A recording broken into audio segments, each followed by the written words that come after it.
The morning sun streamed through the windows of the high school classroom as Amanda Taylor began her lesson with her characteristic rigid demeanor. Her sharp eyes scanned the room, deliberately ignoring Ethan, who sat near the front, his hand tentatively raised. The autistic student's eagerness to participate was met with cold indifference as Amanda called on other students, reinforcing Ethan's growing sense of invisibility. As the discussion progressed, Ethan mustered the courage to speak up without being called on. His voice, slightly uneven, broke the rhythm of the class. Amanda's eyes narrowed as she turned to him, her lips curling into a sneer. "Well, Ethan, since you're so eager to share, perhaps you can explain the concept to the class?" Her tone dripped with sarcasm. Ethan began to speak, his words coming out haltingly as he struggled to articulate his thoughts. The other students shifted uncomfortably in their seats, sensing the tension building. Amanda's patience visibly waned as Ethan continued his efforts to express himself. Without warning, Amanda interrupted him with a cruel laugh.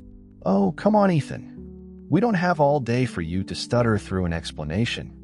Maybe if you spent less time in your own world and more time paying attention, you'd be able to keep up with the rest of us." The classroom fell silent, a collective intake of breath, the only audible response to Amanda's harsh words. Ethan's face flushed red, a mix of embarrassment and hurt evident in his eyes. He slumped in his seat, trying to make himself as small as possible. The other students exchanged uneasy glances, torn between their discomfort with the situation and their fear of becoming Amanda's next target. No one dared to speak up in Ethan's defense, their silence a tacit endorsement of Amanda's behavior. Unable to bear the weight of the moment any longer, Ethan abruptly stood up. His chair scraped loudly against the floor, drawing all eyes to him. Without a word, he gathered his belongings and walked out of the classroom, his shoulders hunched and his head down. As the door closed behind Ethan, a palpable sense of shock and unease settled over the room. Amanda, seemingly unfazed, returned to her lesson as if nothing had happened. But the students remained distracted, their minds replaying the cruel scene they had just witnessed. The incident left an indelible mark on their consciences, sparking a growing realization that something needed to change.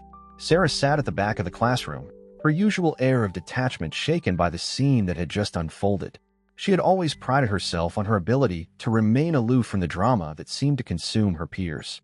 But as she watched Ethan's retreating form, a strange sensation settled in her chest, a mix of guilt and unease that she couldn't quite shake off. The rest of the class passed in a blur, with Sarah barely registering Amanda's continued lecture. As the bell rang, she found herself moving almost on autopilot, her feet carrying her out into the hallway. There, hunched against a row of lockers, she spotted Ethan.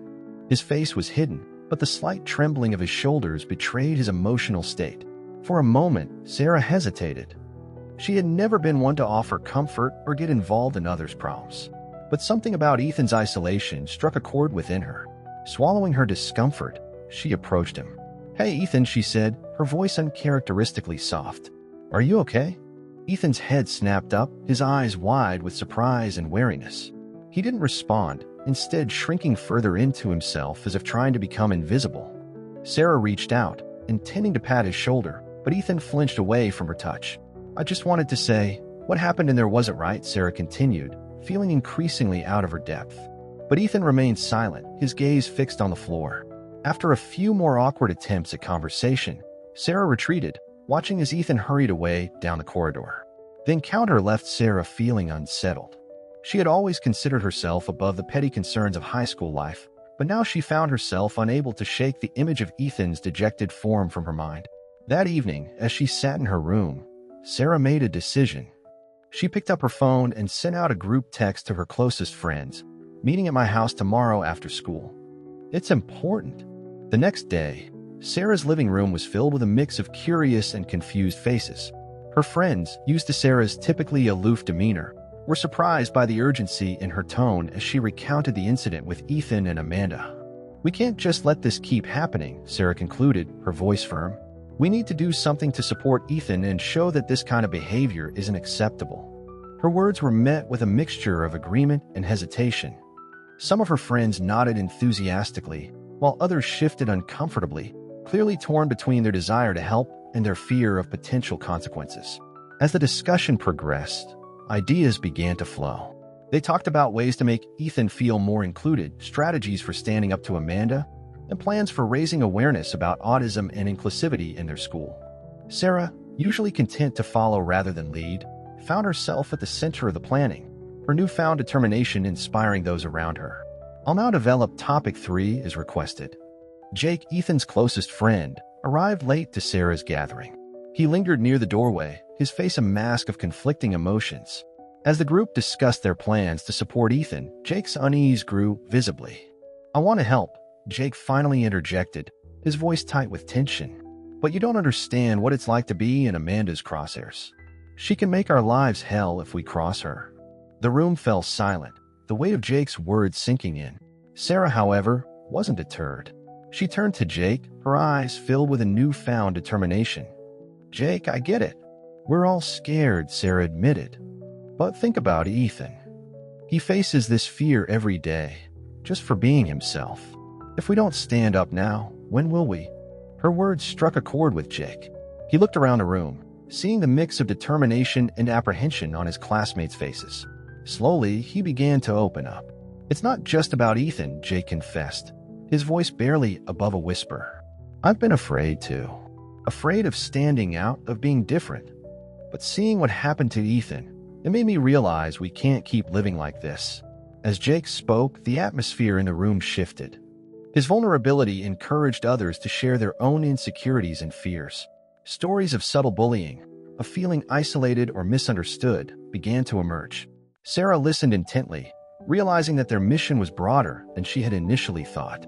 It wasn't just about defending Ethan. It was about creating a school environment where everyone felt safe and valued. Inspired by the openness of his peers, Jake's resolve strengthened. "You're right," he said, addressing Sarah but looking around at everyone. "We need to do this, not just for Ethan, but for all of us."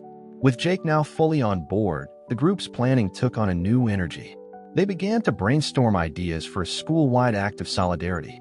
Suggestions flew back and forth, from organizing a silent protest to creating an awareness campaign. "What if we made posters?" one student suggested. "We could put them up all over school, with messages about respect and inclusion. And we could prepare speeches," another chimed in, "to share our experiences and show why this matters." As the ideas flowed, Jake found himself getting caught up in the excitement. His earlier fear began to transform into determination. He started contributing his own ideas, drawing on his close friendship with Ethan to suggest ways to make their message more impactful. The group worked late into the evening, crafting slogans, designing posters, and rehearsing what they would say. They decided to act the very next day, wanting to capitalize on the momentum they had built. As they prepared to leave, Sarah looked around at her peers, a sense of pride swelling in her chest. They had come together, overcoming their fears and differences, united in a common cause. Tomorrow would be challenging, but for the first time, they felt ready to face it. Jake was the last to leave. At the door, he turned to Sarah. "Thank you," he said simply, "for helping me find the courage to do what's right." Sarah nodded, a small smile on her face. As she watched Jake walk away, she felt a mix of nervousness and excitement for what the next day would bring. The die was cast. There was no turning back now. The following morning, a palpable tension hung in the air as students gathered in small groups outside the school. Sarah and Jake stood at the center, surrounded by their peers, all clutching handmade signs with messages like "Respect for all" and "Inclusion matters." The nervous energy was evident in their fidgeting hands and hushed whispers. "Remember, we're doing this for Ethan and everyone else who's felt silenced," Sarah reminded the group, her voice steady despite her racing heart. Jake nodded in agreement, his earlier hesitation replaced by a look of determination. As the bell rang, signaling the start classes, the students exchanged glances, silently steeling themselves for what was to come. They filed into Amanda's classroom, their signs hidden but ready. Amanda began her lesson as usual, her sharp gaze sweeping over the class. The students sat rigidly, the weight of their impending action heavy on their shoulders. Ethan was present, seated near the back, his eyes downcast. Halfway through the class, Sarah caught Jake's eye and gave a subtle nod. Taking a deep breath, Jake stood up, his chair scraping loudly against the floor. "Excuse me, Ms. Taylor," he said, his voice wavering slightly but growing stronger with each word. "I have something to say." Amanda's eyebrows shot up, her surprise quickly morphing into irritation. "Sit down, Jake. This is not the time for daft. "It is the time," Jake interrupted, his voice firm. "We can't be silent anymore. What happened to Ethan yesterday was wrong, and it's not the first time." A murmur ran through the class as other students began to stand, revealing their signs. Amanda's face flushed with anger, but before she could respond, another student spoke up. "I felt afraid to speak in this class," the student admitted, her voice shaky but determined. "We all have, but we shouldn't have to feel that way." One by one, more students rose, sharing their experiences of feeling belittled, ignored, or mocked.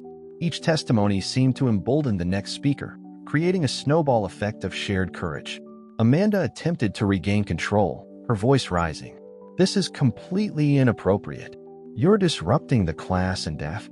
But her words were drowned out as more students joined in, their voices growing louder and more confident. The atmosphere in the room shifted, the fear that had long permeated Amanda's classroom giving way to a sense of unity and empowerment. Ethan, who had been watching the scene unfold with wide eyes, slowly stood up. The room fell silent as all eyes turned to him. He didn't speak, but his posture straightened, a glimmer of hope visible in his eyes for the first time in months. Amanda, visibly flustered and growing increasingly angry, attempted to reassert her authority. "All of you, sit down right now or face suspension," she shouted, her face red with fury. But her threats fell on deaf ears. The students remained standing, their signs held high, their faces set with determination. The balance of power in the classroom had shifted, and they all knew it. As the protests continued, word spread quickly through the school. Students from other classes began to gather outside the door, drawn by the commotion. The school administration, alerted by the unusual noise, was on its way. Inside the classroom, Amanda found herself backed into a corner, both literally and figuratively. Her usual tactics of intimidation and ridicule were useless against this united front of students. For the first time, she looked genuinely shaken, the realization dawning that her actions would no longer go unchallenged. The classroom door burst open as the school principal, Mrs. Hernandez, entered, her face a mix of confusion and concern. The scene before her, students standing with signs, Amanda backed against her desk, and the palpable tension in the air stopped her in her tracks. "What is going on here?" Mrs. Hernandez demanded, her voice cutting through the chaos. Sarah stepped forward, her poster lowered but her stance resolute. "Mrs. Hernandez, we're protesting the unfair treatment of students in Ms. Taylor's class, especially towards Ethan and others with different needs." Amanda quickly interjected, her voice shrill. "These students are disrupting class and spreading lies. I demand they be punished immediately." Mrs. Hernandez raised her hand for silence, her expression grave. "Everyone to my office." "No, we need to discuss this properly." As the students filed out, word of the protests spread like wildfire through the school. By lunchtime, the entire student body was abuzz with talk of what had transpired in Amanda's class. In Mrs. Hernandez's office, Sarah, Jake, and a few other student representatives, along with Amanda and Ethan, gathered for an intense meeting. The students, emboldened by their earlier stand, recounted instances of Amanda's bullying and discrimination. "This isn't just about today," Jake explained, his voice steady. "It's about months of feeling belittled and afraid in Ms. Taylor's class." Amanda vehemently denied the accusations, but the consistency of the students' stories was hard to ignore. Mrs. Hernandez listened intently, her brow furrowed in concern. "This is a serious matter," she finally said. "I'll need to speak with more students and faculty. For now, Ms. Taylor, you're suspended pending a full investigation." As news of Amanda's suspension spread, the school became a hotbed of activity. Parents began calling in, some supporting the students' actions, others demanding more information. Ethan's parents, upon learning of the day's events, immediately scheduled a meeting with the school board. The next few days saw a flurry of activity. Students who had previously been too afraid to speak up came forward with their own stories. Parents organized meetings to discuss how to create a more inclusive environment at the school. The local media caught wind of the story, adding external pressure to the situation. Amidst the chaos, a date was set for a school-wide assembly to address the issues raised by the protest. The atmosphere in the school was electric with anticipation. Students gathered in small groups, discussing what might happen and speculating about Amanda's fate. As the day of the assembly approached, tensions ran high. Amanda's supporters, though few, vocally defended her tough love approach to teaching, but they were vastly outnumbered by those calling for change. The morning of the assembly dawned bright and clear. As students filed into the auditorium, there was a sense that they were on the cusp of something significant. The air was thick with anticipation as they waited for Mrs. Hernandez to take the stage. Ethan sat with Sarah, Jake, and the other protesters, his usual isolation broken by their protective circle. For once, he didn't feel like an outsider in his own school. As Mrs. Hernandez stepped up to the microphone, a hush fell over the crowd. Everyone leaned forward, eager to hear what would be said and how the school would address the events that had unfolded. The future of their school hung in the balance, and they all knew that whatever happened next would shape their community for years to come. Mrs. Hernandez cleared her throat, her usual composure slightly strained as she faced the sea of expectant faces. "Good morning, everyone. We're here to address the recent events involving Ms. Taylor's class and the broader issues of inclusivity in our school." A tense murmur rippled through the auditorium. Mrs. Hernandez raised her hand for silence before continuing. "I want to assure you all that we're taking this matter very seriously. We've heard your concerns, and we're committed to making necessary changes." As she spoke, the main doors opened, and Amanda Taylor walked in, her face a mask of defiance. A collective gasp went through the crowd, followed by angry whispers. Amanda took a seat near the front, her chin held high despite the hostile glares directed her way. Mrs. Hernandez, momentarily thrown by Amanda's appearance, quickly regained her composure. "We're here to listen to all perspectives. I encourage everyone to speak openly but respectfully." For a moment, the auditorium was silent. Then, slowly, a hand rose from the middle of the crowd. A junior named Michael stood up, his voice shaky but determined. "I've been in Ms. Taylor's class for 2 years. Every day, I felt stupid and worthless because of her comments." His words seemed to break a dam. One by one, students began to stand, sharing their experiences of ridicule and discrimination. Some spoke of feeling too afraid to ask questions, others of being mocked for their learning difficulties or cultural backgrounds. As the testimonies continued, the atmosphere in the room grew heavy with emotion. Parents in attendance listened with growing horror, many hearing for the first time the extent of their children's suffering. Amanda sat rigidly in her chair, her face growing increasingly flushed. Several times she attempted to interject, but each time she was silenced by the sheer volume of voices raised against her. Sarah stood up next, her voice clear and steady. "This isn't just about Ms. Taylor. It's about creating a school where everyone feels safe and valued. We need real change, not just empty promises." Her words were met with a chorus of agreement from the students. The energy in the room was palpable, a mix of anger, hope, and determination. As the assembly progressed, it became clear that the issue was far larger than anyone had initially realized. Stories of systemic neglect and institutional bias began to emerge, painting a picture of a school culture in desperate need of reform. Mrs. Hernandez listened intently, her expression growing more grave with each testimony. It was evident that the situation called for more than just disciplinary action against one teacher.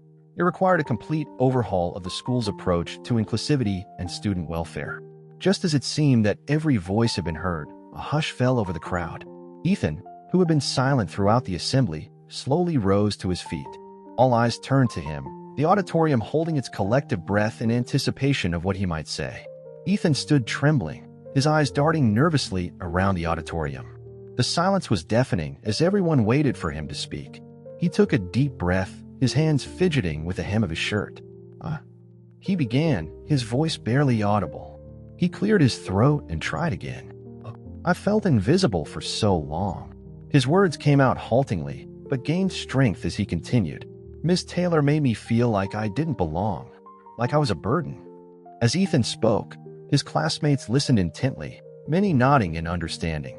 "It's not just about the big things, like when she humiliated me in class. It's the small things, too. The way she ignores my raised hand, the sighs when I take too long to answer, the eye rolls when I need something explained differently." His voice cracked with emotion, but he pressed on. "I'm autistic, not stupid. I want to learn, to contribute, to be part of this school. But every day, I'm made to feel like I don't deserve to be here." As Ethan's words sank in, a ripple of movement spread through the auditorium. One by one, students began to stand up, forming a silent wall of support behind him. Sarah and Jake moved to stand beside him, offering silent encouragement. Emboldened by this show of solidarity, other students who had remained silent began to speak up. They shared their own experiences of feeling marginalized, whether due to learning disabilities, cultural differences, or simply not fitting the mold of what Amanda considered a good student. "Ethan's not alone," one student called out. "We've all felt dehumanized at some point." "Yeah," another chimed in. "It's time for this to stop. We deserve better." The chorus of voices grew louder, more insistent. Students who had never spoken up before found their courage, adding their stories to the growing narrative of injustice and neglect. Amanda, who had remained stoically silent throughout most of the assembly, finally snapped. She stood up abruptly, her face contorted with anger. "This is ridiculous," she shouted. "You're all overreacting. I'm just trying to prepare you for the real world. If you can't handle a little criticism, Dad." Her words were drowned out by a wave of boos and angry shouts from the students.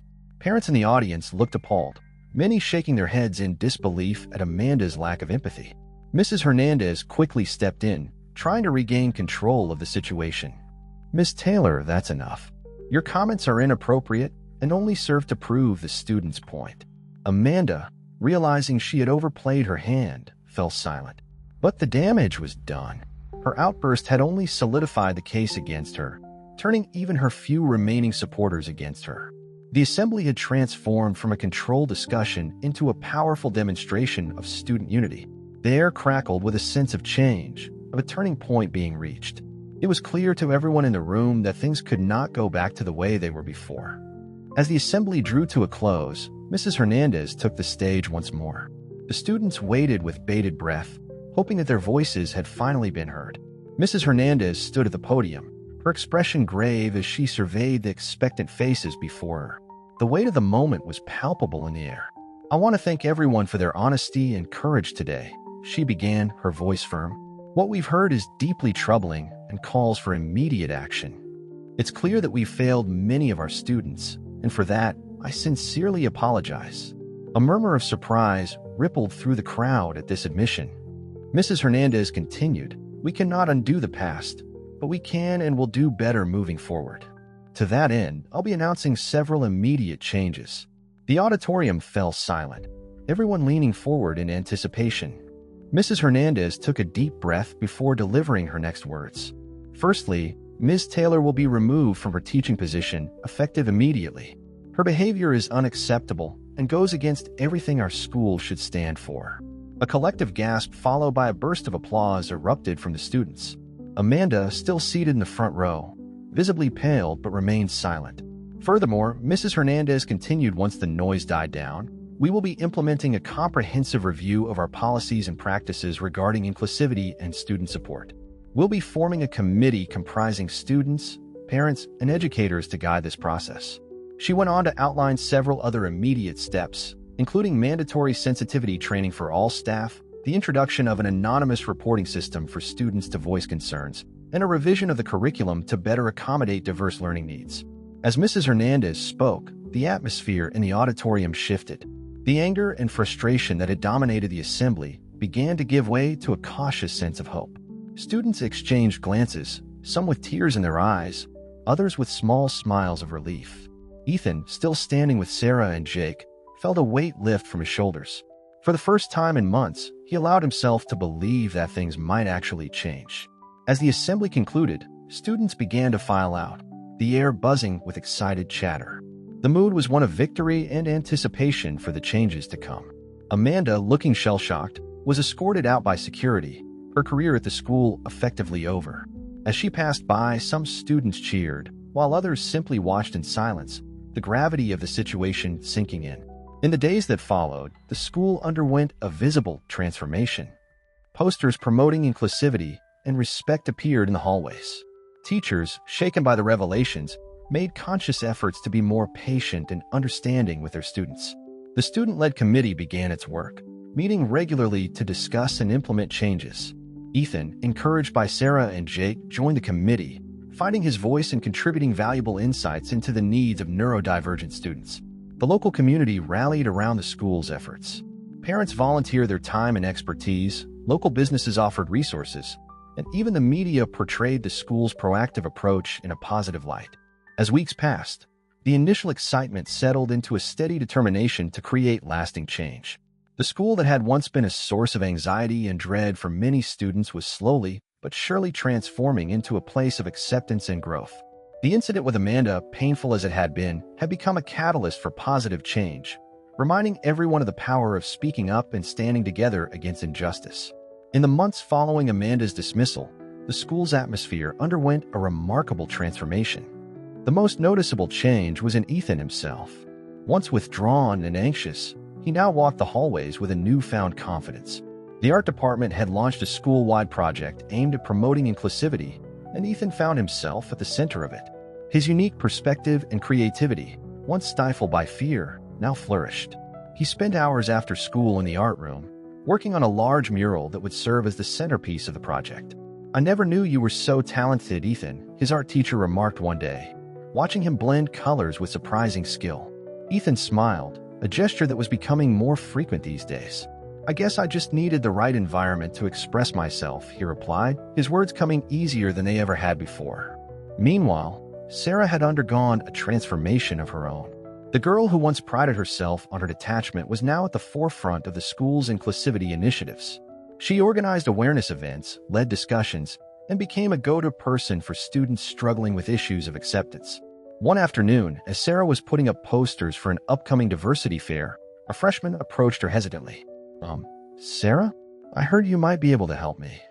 I'm having trouble fitting in, and I don't know what to do." Sarah listened intently, offering advice and support.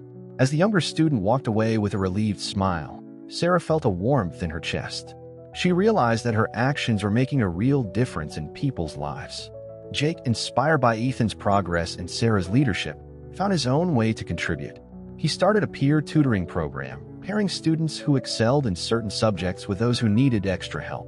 The program quickly gained popularity, breaking down social barriers as students from different cliques and backgrounds worked together. "You know," Jake said to Ethan one day as they worked on a science project, "I used to think being your friend meant I had to protect you. But now I see it's about supporting each other to be our best selves." Ethan nodded, understanding the profound shift in their friendship dynamic. "We've all grown a lot, haven't we?" he replied, his voice steady and clear. The school's transformation didn't go unnoticed by the wider community. Parents reported happier, more engaged children. The local newspaper ran a feature on the school's innovative approach to inclusivity. Even other schools in the district began to take notice, sending representatives to learn from their example. As the end of the school year approached, the art project Ethan had been working on was finally unveiled. The mural, a vibrant collage of diverse faces and hands joining together, became a symbol of the school's journey. Students gathered around it, pointing out their contributions and marveling at the overall effect. Standing before the mural, surrounded by his peers and teachers, Ethan felt a sense of belonging he had never experienced before. He was no longer the outsider, the boy who didn't fit in. He was an integral part of a community that valued him for who he was. The school that had once been a source of daily torment had transformed into a place of acceptance, growth, and opportunity. As Ethan looked around at the smiling faces of his classmates, he realized that they had all played a part in this change. Together, they had created something beautiful out of adversity. Months had passed since Amanda's dismissal, and the school had settled into its new, more inclusive rhythm. However, the calm was about to be disrupted. Amanda, still bitter about her firing, had been plotting her revenge. On the morning of Ethan's big art showcase, an event that had garnered attention from local media and educational institutions, whispers began to circulate through the school hallways. Vicious rumors about Ethan's artwork being plagiarized spread like wildfire. "I heard he just copied everything from the internet," one student murmured to another. "Someone said his parents did all the work for him," another voice chimed in. Ethan, oblivious to the gossip, was busy making final preparations for the showcase. It wasn't until Jake overheard a conversation and rushed to find him that Ethan learned of the rumors threatening to undermine his moment of triumph. "Ethan, we've got a problem," Jake said, breathless from running. He quickly explained the situation, watching as Ethan's face fell. Sarah, alerted by Jake, quickly joined them. "This has to be Amanda's doing," she said, her eyes flashing with anger. "She's trying to ruin everything we've worked for." As the start time for the showcase approached, more people began to arrive. There was an undercurrent of tension in the air, with some attendees whispering and casting doubtful glances at Ethan's artwork. Ethan, usually anxious in crowds, found a new resolve within himself. "We need to stop this," he said, his voice steady. I won't let her take this away from us. Sarah nodded, a plan already forming in her mind. I think I know how we can prove these rumors wrong and expose Amanda at the same time. Working quickly, Sarah and Jake gathered evidence of Ethan's creative process, sketches, progress photos, and testimonials from classmates who had witnessed his work. They also traced the source of the rumors, finding a trail that led directly back to Amanda.